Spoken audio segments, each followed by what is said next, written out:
So let's talk about these two career tracks, capital raisers and deal finders. And Chris has certainly gravitated towards the capital raiser side. And so the capital raiser person is more of an extroverted person. They're relationship people. They maybe have the gift of gab.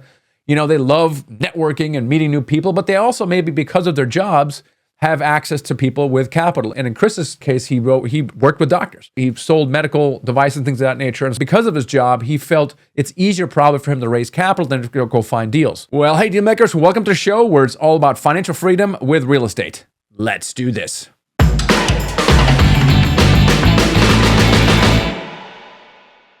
So today on the show is Christopher Price, and like so many of us, we stumble into this multifamily role just by accident, by buying a condo or flipping a house or doing this thing. And this is exactly what happened to Christopher as well. But he's taken it quite a bit further because he's raised millions of dollars since then. And today in this show, we're going to talk about the career track of capital raiser. And Chris is a good one at that. So we're going to talk about those two roles in the syndication as well. And then maybe you can identify yourself in one or the other. And then we're going to learn a lot more about the capital raiser role here today in the podcast with Christopher Price. Quick shout out though to King Wei who gave us a review on Amazon for the yellow book, Financial Freedom with Real Estate. It says an inspiring book even if you don't pursue apartment investing. That's interesting. It's very logical, explains things step by step, and is full of life wisdom and simple and easy to understand language. Now there's a reason, by the way, we don't put apartment buildings in the title because it conjures up all kinds of objections. Because you might be thinking, apartment building sounds like an advanced strategy. Maybe I will just, build a rental property and invest in single family houses for 5 or 10 years, and I'll take that experience and the money I make, and then I'll, quote, graduate into apartments.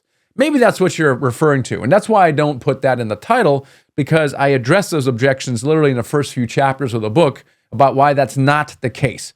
In fact, if we can get to you before you flip a single house or buy a single rental, it will be better for us and for you because you don't actually have to do those things. Now, if you did them, cool, awesome, but don't do another one, right? Get right into apartment buildings yourself. And by the way, if the yellow book is fantastic, 5-hour listen, 250-page read. If you're still not sure about apartment buildings, you may want to check out, we have this free training class online as well called Apartments 101.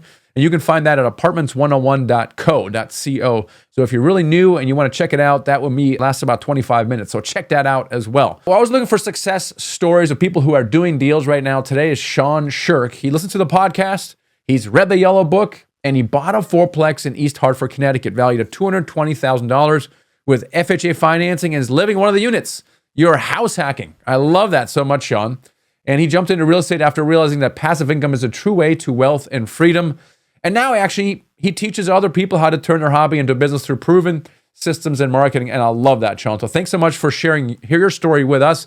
If you've done a deal and we've helped you in some meaningful way, you've been one of our programs, or maybe you bought the SDA, you read the yellow book, or listened to the podcast, then tag us on social media, The Michael Blank, or just email us at support@themichaelblank.com, and we'd love to shout you out as well. So let's talk about these two career tracks, capital raisers and deal finders. And Chris has certainly gravitated towards the capital raiser side. And so the capital raiser person is more of an extroverted person. They're relationship people. They maybe have the gift of gab. They love networking and meeting new people, but they also maybe because of their jobs have access to people with capital. And in Chris's case, he worked with doctors. He sold medical devices and things of that nature. And because of his job, he felt it's easier probably for him to raise capital than to go find deals. Now, he signed up with our mentoring program, as he should have, because even capital raisers need to know what the asset class they're investing in. There are people teaching capital raising online right now, which is cool. But as a capital raiser, you still have to know what you're talking about. You still have to know how do you underwrite deals. You still have to know what is the due diligence process. You have to know what makes a good property manager. And why do you have to know those things as a capital raiser? It's so that you can explain it to your investors. So you look intelligent about the asset class that you're raising money for. I find so many people are out there raising money and they have no idea what they're talking about because all they're doing is raising money. They have nothing. They don't know anything about the operations at all. So the good capital raisers like Christopher really are also educating themselves about the operations side as well. And this is really, really important. In a syndication, in a joint venture, is the deal finder. Deal finder is a little bit different, right? These are maybe more introverted. They're more numbers oriented, more detail oriented. And those are people who typically gravitate towards finding deals. And they have the ability to underwrite deals. They've got hustle. They're talking to brokers and they're building a team together. And so you really need both in a syndication. So which one are you? Are you gravitating towards one or the other? Maybe you feel like you can do a little bit of both. You should still find one that you enjoy more than the other, because it's better if you have dedicated people in a syndication to one or the other. In other words, one person mostly accountable for raising capital and the other person mostly accountable for finding deals. You need to have two things in the syndication.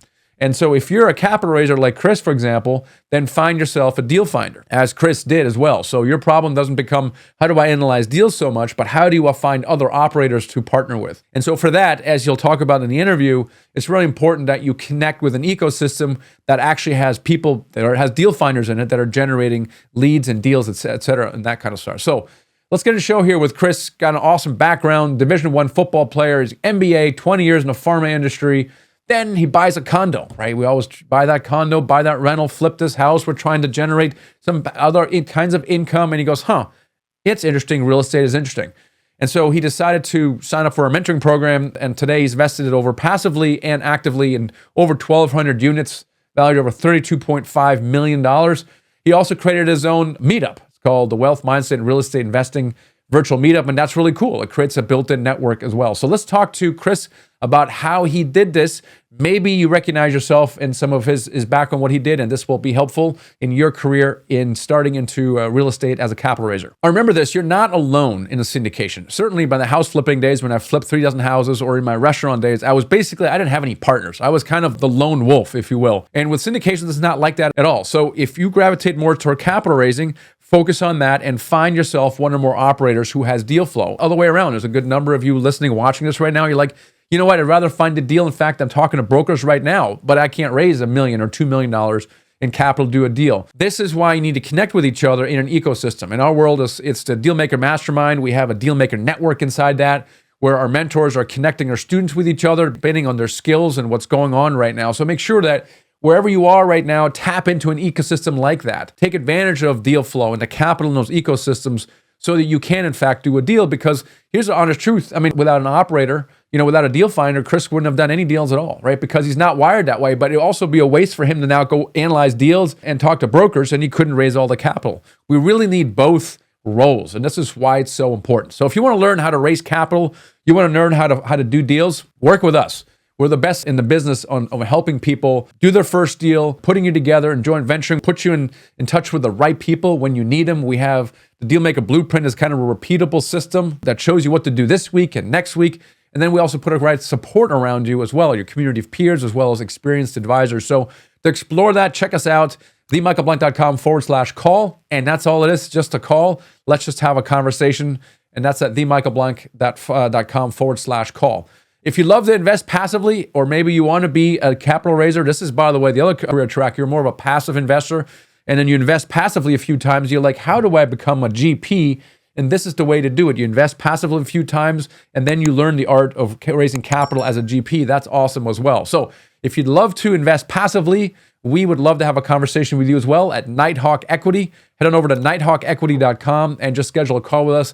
Love to chat with you there. All right, so let's do this deal. The market's getting better. It's loosening up a little bit. We see some deal flow happening, so we're excited about that. Let's go out there and get a deal done.